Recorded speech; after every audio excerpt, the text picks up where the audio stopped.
CYC is a free channel, presents the Word of God for everyone. Your support will help us to continue the mission. Visit our website, cycnow.com. Even $1 will make a difference.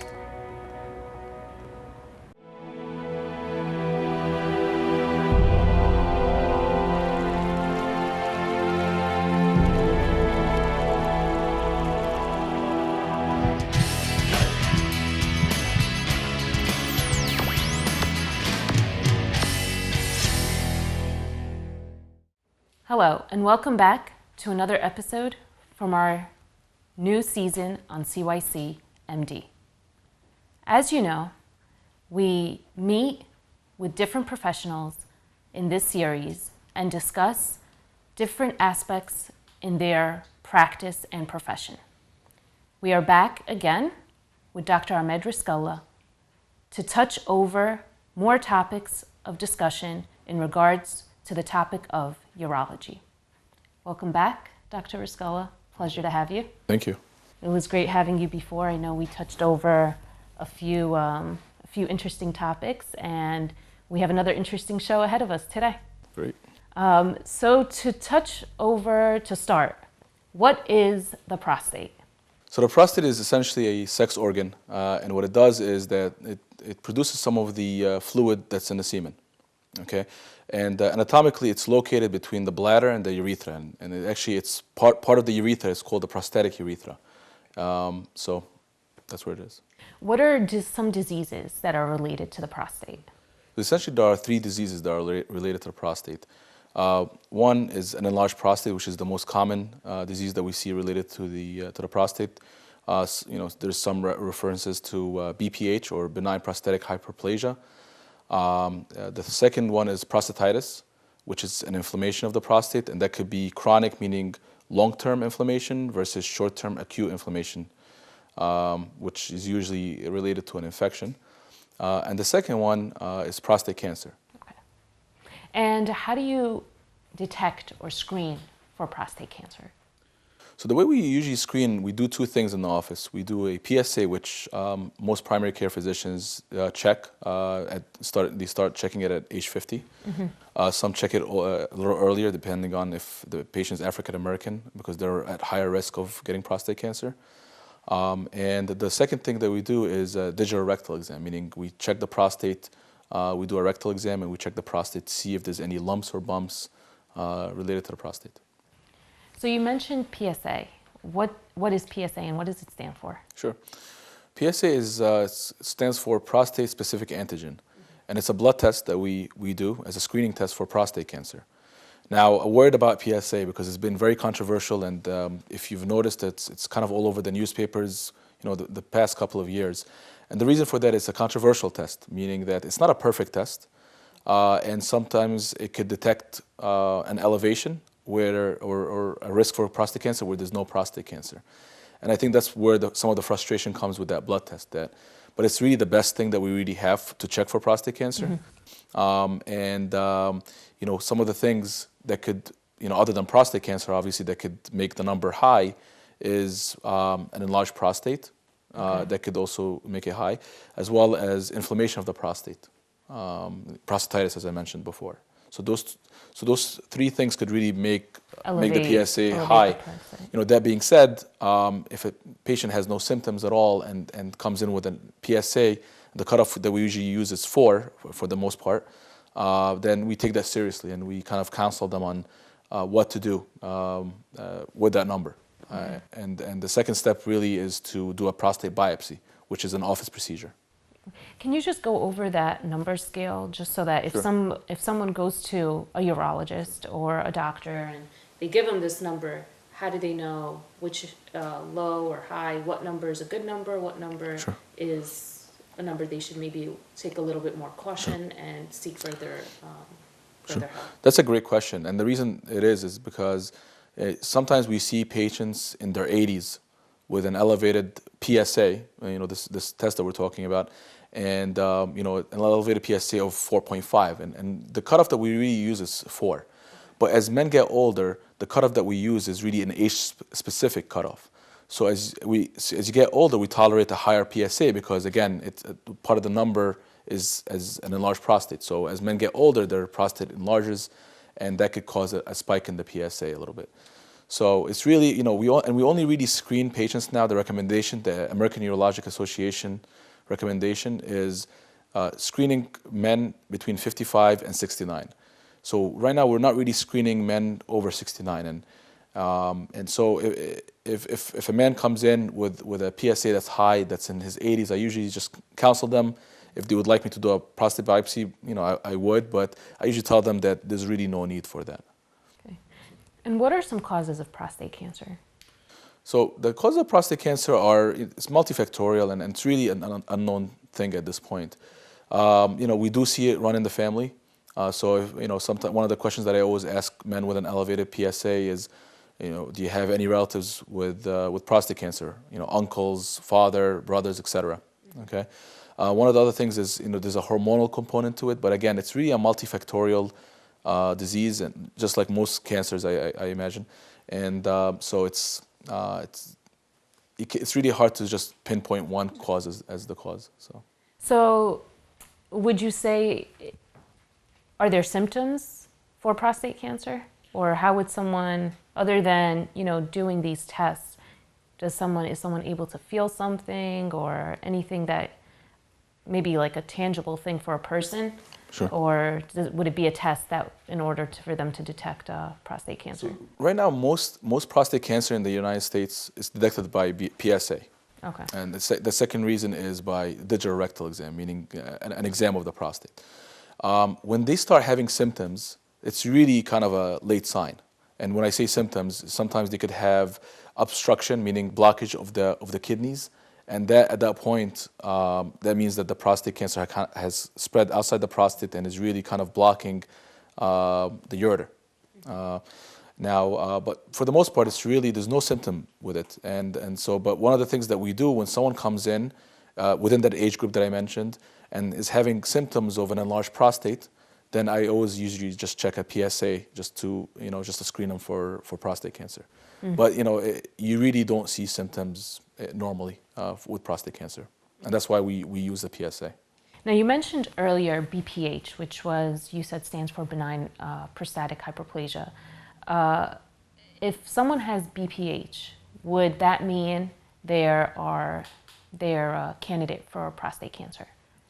There's no relation between the two. There's been many studies to see if are you more likely to get prostate cancer if you have BPH, and this hasn't really panned out. So again, they're two different diseases, and they grow in two different parts of the prostate. Whereas prostate cancer really grows on the outside, on the periphery, as we say, of the prostate cancer. The BPH really grows within the central part of the prostate. And so that's why you feel these symptoms, waking up at night a lot to urinate, urgency and frequency, weak stream, things like that. Those are symptoms of an enlarged prostate, and it's usually not related to prostate cancer. Mm-hmm. Thank you so much. We're going to stop for a short break, but we'll be back very shortly with many, many more questions and answers.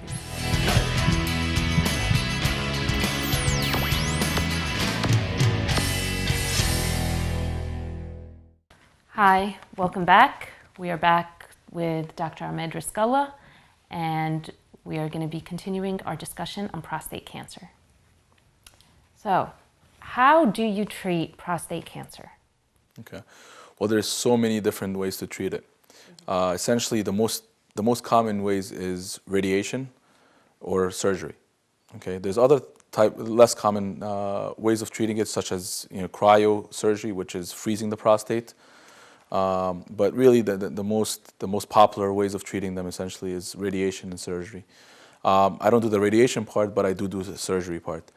The way we used to do it is we used to make an open incision, down below the belly button, and take out the prostate and just pretty much hook up the bladder and the urethra together.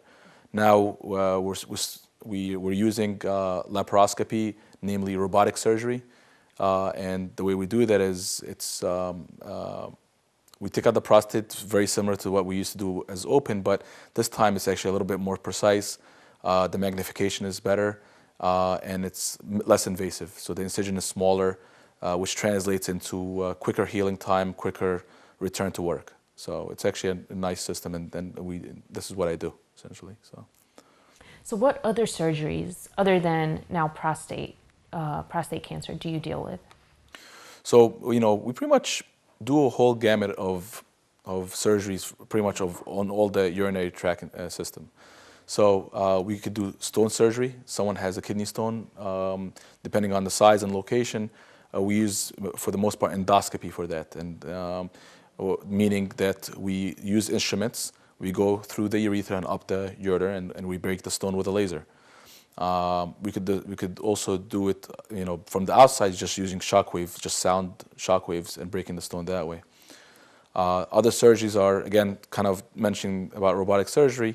Someone has a kidney cancer. Before, they used to take out the whole kidney. Now we just take out part of the kidney, and so we reserve the nephrons, meaning the cells that help, which does the filtration of the urine.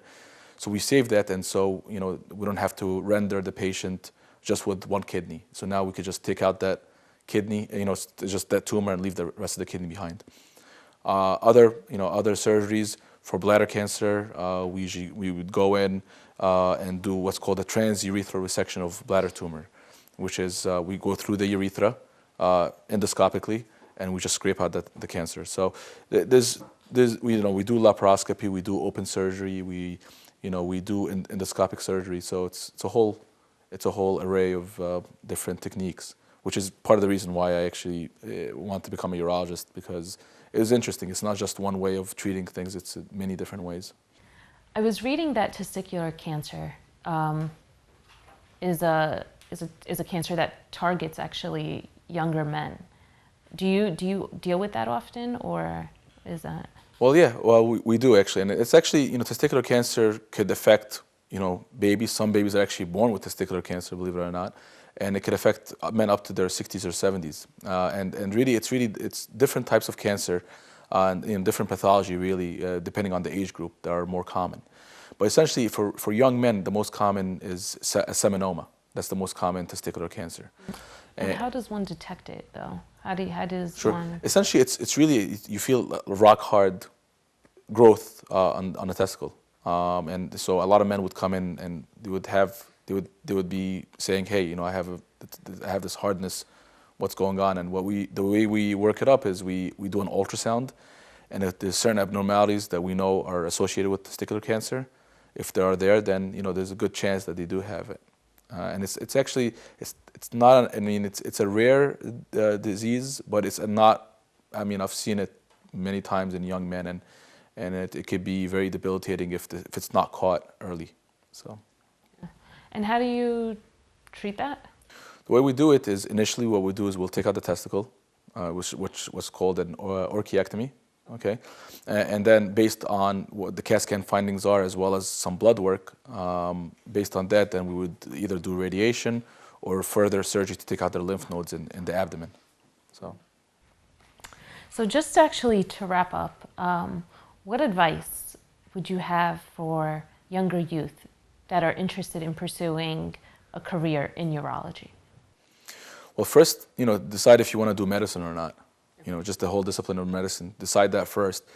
And then once you're in medical school, definitely do a rotation in urology.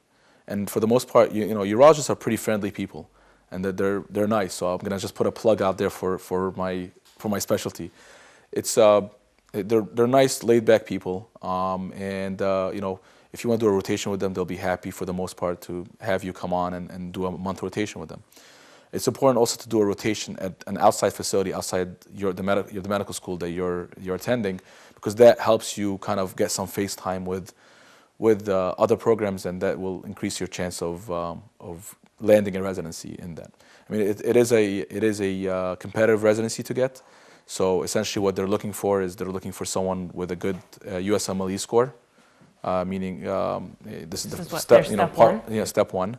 Which is the first exam that you take in one of 3 for licensing. So they're looking for a good score there. They're also looking for good rotation grades.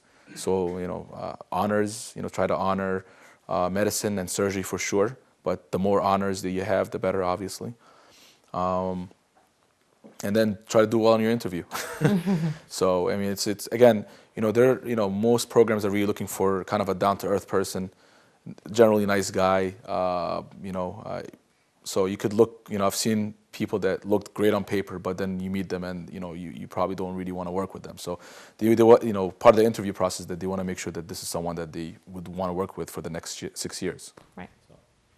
And also be able to communicate with patients. And absolutely. A sense where also patients feel comfortable. Because right. if a patient doesn't feel comfortable, many times, at least like when I go and for any sort of checkups or anything, sometimes if the doctor isn't the welcoming, warm type, it turns a patient away. Exactly, absolutely, you're absolutely right. And really, I can't emphasize bedside manner, which is, you just have to be, you have to listen, you have to have empathy, and you need to really, focus on what the patient is saying to you, because the patient could tell when you're not listening, and you'll see that you're repeating your questions over and over because it's very obvious that you're not listening. So it's very important. And obviously the more comfortable the patient feels with you, the better it is for the both of you. So you can really treat that whatever they're complaining of.